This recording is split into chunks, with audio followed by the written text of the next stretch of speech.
오늘 나눌 하나님의 말씀은 요한계시록 17장입니다. 또 7 대접을 가진 7 천사 중 하나가 와서 내게 말하여 이르되, 이리로 오라. 많은 물 위에 앉은 큰 음녀가 받을 심판을 내게 보이리라. 땅의 임금들도 그와 더불어 음행하였고 땅에 사는 자들도 그 음행의 포도주에 취하였다. 곧 성령으로 나를 데리고 광야로 가니라. 내가 보니 여자가 붉은 빛 짐승을 탔는데 그 짐승의 몸에 하나님을 모독하는 이름들이 가득하고 7 머리와 10 뿔이 있으며, 그 여자는 자줏빛과 붉은 빛 옷을 입고 금과 보석과 진주로 꾸미고 손에 금잔을 가졌는데 가증한 물건과 그의 음행에 더러운 것들이 가득하더라. 그의 이마에 이름이 기록되었으니 비밀이라, 큰 바벨론이라, 땅의 음녀들과 가증한 것들의 어미라 하였더라. 또 내가 보매 이 여자가 성도들의 피와 예수의 증인들의 피에 취한지라. 내가 그 여자를 보고 놀랍게 여기고 크게 놀랍게 여기니 천사가 이르되, 왜 놀랍게 여기느냐? 내가 여자와 그가 탄 7 머리와 10 뿔 가진 짐승의 비밀을 내게 이르리라. 네가 본 짐승은 전에 있었다가 지금은 없으나 장차 무저갱으로부터 올라와 멸망으로 들어갈 자니, 땅에 사는 자들로서 창세 이후로 그 이름이 생명책에 기록되지 못한 자들이 이전에 있었다가 지금은 없으나 장차 나올 짐승을 보고 놀랍게 여기리라. 지혜 있는 뜻이 여기 있으니 그 7 머리는 여자가 앉은 7 소수며 또 7 왕이라. 5은 망하였고 하나는 있고 다른 하나는 아직 이르지 아니하였으나 이르면 반드시 잠시 동안 머무르리라. 전에 있었다가 지금 없어진 짐승은 8째 왕이니 7 중에 속한 자라. 그가 멸망으로 들어가리라. 내가 보던 10 뿔은 10 왕이니 아직 나라를 얻지 못하였으나 다만 짐승과 더불어 임금처럼 한동안 권세를 받으리라. 그들이 한 뜻을 가지고 자기의 능력과 권세를 짐승에게 주더라. 그들이 어린 양과 더불어 싸우려니와 어린 양은 만주의 주시요 만왕의 왕이심으로 그들을 이기실 터이요. 또 그와 함께 있는 자들 곧 부르심을 받고 택하심을 받은 진실한 자들도 이기리로다. 내가 본 바 음녀가 앉아있는 물은 백성과 무리와 열국과 방언들이니라. 내가 본 바 이 10 뿔과 짐승은 음녀를 미워하여 망하게 하고 벌거벗게 하고 그의 살을 먹고 불로 아주 사르리라. 이는 하나님이 자기 뜻대로 할 마음을 그들에게 주사 한 뜻을 이루게 하시고 그들의 나라를 그 짐승에게 주게 하시되 하나님의 말씀이 응하기까지 하심이라. 또 내가 본 그 여자는 땅의 왕들을 다스리는 큰 성이라 하더라. 할렐루야. 한국은 초기 방역에 성공한 나라로 평가받게 되었습니다. 코로나 바이러스가 한참 세상을 어지럽게 했을 때 한국은 이 방역을 잘 한다, 또 대응을 잘 했다라는 평가를 받게 되었습니다. 시간이 지난 지금은 사실 상황이 변하게 되었습니다. 델타 변이 바이러스로 새로운 국면을 맞이하게 된 것입니다. 한국은 지난 12일부터 가장 높은 수준의 방역 조치인 이 4단계 거리두기를 적용했다고 합니다. 오후 6시 이후에는 2명 이상까지는 모일 수가 없는 것입니다. 결혼식과 장례식, 이 모든 것에도 가까운 친족들만이, 친가족들만이 참석할 수 있고, 또 예배와 수업, 이 모든 것들이 이 원격 수업으로 온라인으로 변화했다고 합니다. 생각해보니 참 이 모든 것들의 변화가 너무나 빠른 것 같습니다. 사실 불과 2년 전만 해도 길거리를 지나가다 마스크를 쓰고 있는 장면이 우리에게는 굉장히 이질감이 느껴지는 장면이었다면, 이제는 마스크를 오히려 쓰고 있지 않는 장면이 우리에게 오히려 불안한 마음을 들게 하는 것입니다. 참 변해버린 세상입니다. 바이러스가 세상을 변화시켰으나 우리는 우리 마음 가운데 늘 변치 않으시는 주님을 찾을 수 있어야 합니다.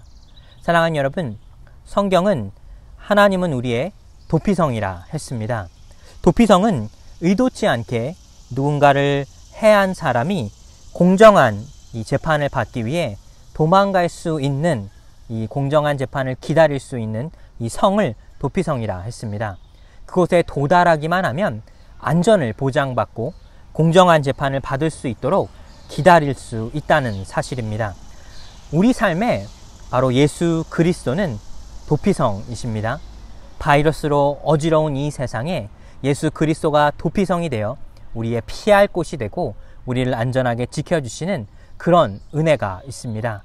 여러분과 저의 삶에 예수 그리스도가 도피성이 되시는 그런 삶이 축복이 되기를 소망합니다. 우리는 계속해서 요한계시록의 말씀을 나누고 있습니다. 요한계시록의 이 내용의 이 주제의 핵심은 마지막 때를 살아가는 성도들에게 하나님께서 우리에게 주시는 위로와 소망의 메시지입니다. 요한계시록은 마지막에 하나님의 심판을 두려워하라, 우리에게 두려움을 주기 위해 말씀을 주시는 것이 아니라 이 계시록의 말씀을 읽으면서 오늘 하루의 삶에 함께 하시는 주님의 위로와 주님이 우리의 소망이 되시는 그 사실을 깨달아야 하는 책입니다. 오늘은 요한계시록 17장에 관하여 말씀을 나눕니다. 요한계시록 17장 안에는 이 음행을 저지르는 여인, 이 음녀가 나오게 됩니다. 이 음녀에 대해서 이해하기 위해서는 우리는 먼저 이 성경에서 말하는 결혼에 대해서 먼저 이해해야 합니다. 성경은 하나님과 하나님의 백성들과의 그 관계를 언약적인 관계라 말하며 결혼에 비유합니다. 생각해보면 이전까지 남자와 여자는 스스로 혼자인 삶을 살게 되었습니다. 그런데 이 언약인 결혼 이후에는 그 언약의 관계가 되는 것입니다. 언약의 관계는 서로에게 충성하며 또 서로를 사랑하는 관계입니다. 언약의 관계가 깨어지는 것은 둘 중에 하나가 상대방에게 진실하지 못하거나 또 상대방을 두고 다른 사람을 찾게 된다면 그 언약의 관계는 깨어질 수밖에 없습니다. 예수님의 첫 사역은 이 가나안 혼인잔치였습니다. 그곳에서 예수님은 물을 포도주로 변화시키셨습니다. 그리고 요한계시록에 이르러 예수님의 마지막 사역이라 할 수 있는 장면은 바로 이 어린 양의 혼인잔치입니다. 성경은 이 결혼이라고 하는 이 매우 특별한 관계를 통해 하나님과 우리와의 관계를 상징적으로 나타낸다 할 수가 있습니다. 성경에 보면 많은 선지자들의 삶이 그랬습니다. 하나님을 떠나 음행을 저지르는 이스라엘 백성들을 마치 남편과 아내의 관계 안에서 둘 중 하나가 이 언약의 관계를 무너뜨리는 것에 비유한 것입니다. 대표적인 이 구약의 선지자는 이 호세아가 있습니다. 호세아는 제사장이었으나 이 말씀을 전하는 선지자였으나 그의 아내 고멜은 동네에 너무 유명한 바람둥이였습니다. 그는 그런 바람둥이를 아내로 맞으면서 끊임없이 헌신적인 사랑을 보여주게 됩니다.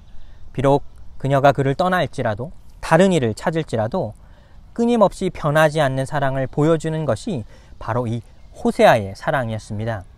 호세아는 이 자신의 가정 안에서 아내와 자식들의 이 관계를 통해 하나님과 하나님의 백성인 이스라엘의 관계를 상징적으로 보여주게 되는 것입니다.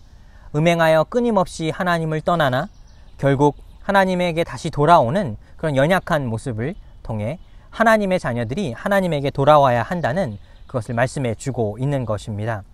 그렇기에 우리는 이 오늘 본문의 말씀을 읽을 때 이 음행을 저지르는 이 여인을 남녀의 관계로, 남자는 남자와 여자의 관계로 해석해서는 안 됩니다. 음행이라고 하는 것은 영적인 범죄를 말하는 것입니다. 그렇기에 성별의 시각으로 우리는 영적인 이 음행을 바라보는 것이 아니라 영적인 시선으로 이 장면을 바라볼 수 있어야 합니다. 오늘 본문에 등장하는 이 음녀는 요한계시록 12장에 등장했던 이 고난받는 여인과 고난받는 여인의 모습과 굉장히 비슷합니다. 그것은 바로 이 오늘 본문에 등장하는 음녀가 바로 이 교회와 성도를 상징하는 고난받는 여인을 모방했기 때문입니다. 사랑하는 여러분, 오늘 이 본문의 말씀을 통해 우리는 음녀가 누구인지를 깨달아야 하며 말씀하시는 그 하나님의 메시지가 무엇인지 깨달을 수 있어야 하겠습니다. 오늘 본문 1절에 보시면 7대접을 가진 7천사 중 하나가 와서 내게 말하여 이르되 이리로 오라, 많은 물 위에 앉은 큰 음녀가 받을 심판을 내게 보이리라. 요한은 이 7대접을 가진 한 천사가 그에게 다가와 이 음녀가 받을 심판에 관하여 보여주겠다 말했습니다. 근데 이 음녀는 물 위에 앉아 있다 했습니다. 요한계시록에 이 하늘에 보면 하늘 보좌에 앉아 계신 이 어린 양 예수 그리스도의 모습이 있었다면 그것을 그대로 모방하여 음녀는 물 위에 앉아 있다는 것입니다. 즉 어느 곳에 앉아 있다는 것은 그 권세를 상징하지만 이 음녀가 가진 권세는 결국 무너질 권세라는 것입니다. 그리고 오늘 본문 5절에 보시면 그의 이마에 이름이 기록되었으니 비밀이라 큰 바벨론이라 땅의 음녀들과 가증한 것들의 엄이라. 음녀의 정체는 이 요한계시에 등장했던 큰 용과 이 두 짐승의 모습과 같이 결을 가지고 있다 말할 수가 있습니다. 그녀는 결국 무너질 바벨론이고 또 모든 악한 이들의 이 우두머리라 하는 것입니다. 그렇다면 요한계시 17장이 우리에게 말씀해 주고 있는 그 내용의 핵심은 무엇일까요? 첫 번째는 바로 땅에 사는 자들은 취해 있었다입니다. 오늘 본문 2절에 보시면 땅의 임금들도 그와 더불어 음행하였고 땅에 사는 자들도 그 음행의 포도주에 취하였다. 즉 이 땅에 사는 사람들의 특징이 있었는데 그들은 바로 이 음행을 저지르는 이 여인과 함께 취해 있었다 말합니다. 취해 있다라는 그 말에 조금 더 현대적인 표현을 해보자면 중독되었다는 것입니다. 사랑하는 여러분, 우리는 이 땅을 살며 모든 사람들이 어떤 것에 또 혹은 누군가에 중독되어 있는 것을 보곤 합니다.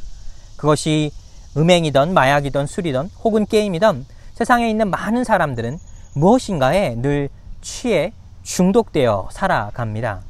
그런데 이런 나쁜 중독을 끊어내는 방법이 있을까요? 이 나쁜 중독을 끊어내는 한 가지의 방법이 있다면 우리 삶에 좋은 중독을 만들어내는 것입니다. 내가 술이나 혹은 이 마약을 끊어내기를 원한다면 내 삶에 좋은 중독을 만들어 운동을 하거나 책을 보거나 내 정신건강에 도움이 되는 그 내 삶의 습관을 만들어 이 나쁜 중독을 끊어낼 수 있다는 것입니다. 사랑하는 여러분, 오늘 본문에 등장하는 이 음행을 저지른 여인과 함께 취해 있던 모든 이들은 죄에 취해 있었던 것입니다.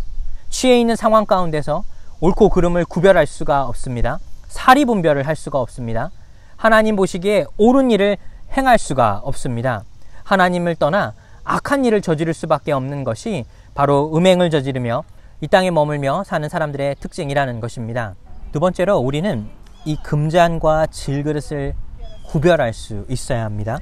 오늘 보면 4절에 보시면 그 여자는 자줏빛과 붉은빛 옷을 입고 금과 보석과 진주로 꾸미고 손에 금잔을 가졌는데 가증한 물건과 그의 음행에 더러운 것들이 가득하더라. 오늘 본문에 등장하는 이 음행을 저지르는 이 여인이 그 손에 금잔을 들고 있다고 합니다. 그리고 그 겉에는 보석과 진주로 꾸며 있다고 합니다. 즉 그녀가 가진 이 금잔의 겉모습은 세상에 보여지는 화려한 모습과 그녀가 갖고 있는 권세를 상징합니다.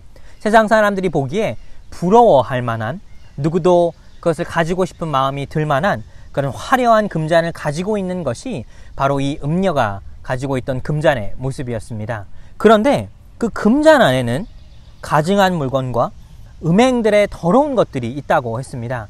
즉 겉으로 보기에는 화려하고 모든 사람들이 부러워할 만한 것들을 가지고 있으나 그 안에는 오히려 더러운 것들이 가득했다는 것입니다. 사랑하는 여러분, 우리의 겉모습이 중요한 것이 아니라 우리의 속사람이 무엇을 채울지가 중요하다는 사실입니다. 사도 바울은 고린도후서 4장 7절에 우리가 이 보배를 질그릇에 가졌으니 이는 능력에 심히 큰 것이 하나님께 있고 우리에게 있지 아니함을 알게 하려 함이라. 바울은 복음의 능력을 말하면서 이 복음은 이 질그릇에 담겨있는 보배와도 같다는 것입니다. 질그릇은 겉으로 보기에 화려한 것이 하나도 없습니다. 보잘것없고 어떻게 보면 볼품없는 것이 이 질그릇입니다.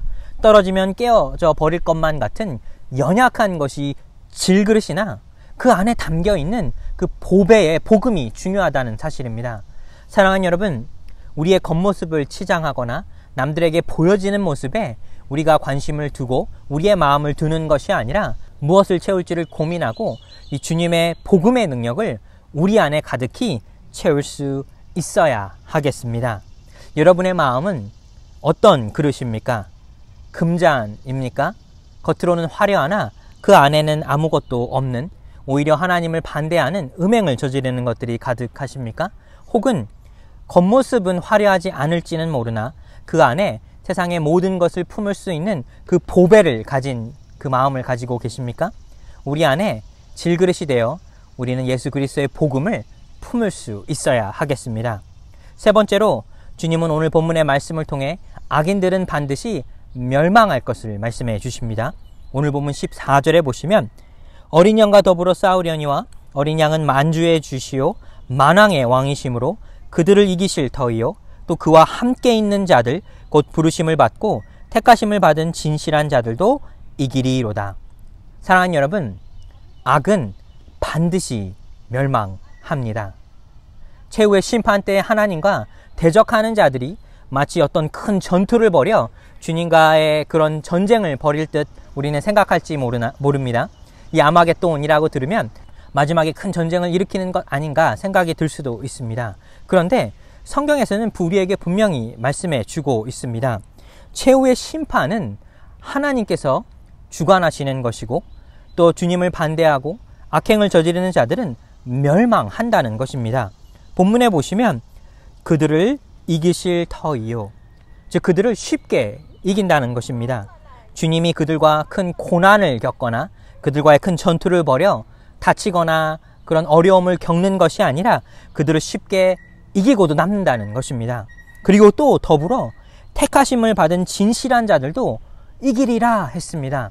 사랑하는 여러분, 세상을 살며 복음으로 말미암아 인내하고 믿음을 지키는 자들은 마지막에 이르러 주님과 함께 이겨낸다는 사실입니다. 우리는 우리의 믿음의 자리를 지켜낸다면 멸망하지 아니하고 오히려 최후의 심판 때에 주님의 큰 은혜를 입어 이 전쟁을 이겨내는 것이 바로 우리 그리스도인의 삶이라는 것입니다. 예수님께서는 십자가에 못 박혀 죽으실 때에 세상의 기준에서 실패한 듯 보였습니다. 이제 모든 것이 끝난 듯 보였습니다. 로마 병정들은 예수님을 비웃었습니다. 제사장들은 이제 모든 것이 끝났다 안도의 한숨을 쉬었습니다. 그런데 십자가에서 죽으신 예수님께서 3일 후에 부활하셨습니다. 사랑하는 여러분, 모든 것이 끝난 듯 보였으나 주님은 그 끝에서 오히려 삶을 시작하셨다는 것입니다. 고린도전서 15장 22절에 보시면 아담 안에서 모든 사람이 죽은 것 같이 그리스도 안에서 모든 사람이 삶을 얻으리라. 믿음을 지켜낸다면, 끝까지 인내할 수 있다면 우리도 주님과 동참하여 최후의 승리에, 최후의 이 어린 양의 혼인잔치에 함께할 수 있다는 것입니다. 이제 말씀을 정리합니다. 짐승과 같이 음행하는 자들의 속성이 있습니다. 결국에는 스스로 멸망을 이끈다는 것입니다. 계시록 17장 16절에 내가 본 바 이 열뿔과 짐승은 음녀를 미워하여 망하게 하고 벌거벗게 하고 그의 살을 먹고 불로 아주 사르리라. 끔찍한 장면이 나오죠. 이 짐승과 음녀가 다투게 되고 결국에는 멸망하게 되는 것입니다. 사랑하는 여러분, 악의 속성이 그렇습니다. 악은 화려해 보이고 세상의 모든 권세를 누린 듯 보이나 결국에는 때가 되면 서로 이용하고 서로 파괴시킬 수밖에 없는 존재가 된다는 것입니다. 세상의 중독이 그렇듯이 주님을 떠난 이 모든 사람들이 겪는 그 어려움은 결국 스스로 멸망의 자리로 이끌어 나간다는 사실입니다. 사랑하는 뉴욕 주소망교회 성도 여러분, 우리는 가장 혼란스럽고 가장 어려운 때를 지나가고 있습니다. 하지만 주님과 동행하는 삶을 산다면, 우리의 믿음을 지켜내고 인내하는 삶을 산다면 우리의 삶도 예수 그리스도가 죽음에서 부활하여 바로 부활의 소망이 되었듯이 우리 삶에도 어려움이 있으나 그 어려움에 함께 하시는 주님의 소망을 발견할 수 있으리라 믿습니다. 한 주간의 삶을 사시면서 예수 그리스도의 소망이 여러분의 삶의 능력으로 나타나시는 여러분의 삶이 되시기를 예수님의 이름으로 축복하여 드립니다.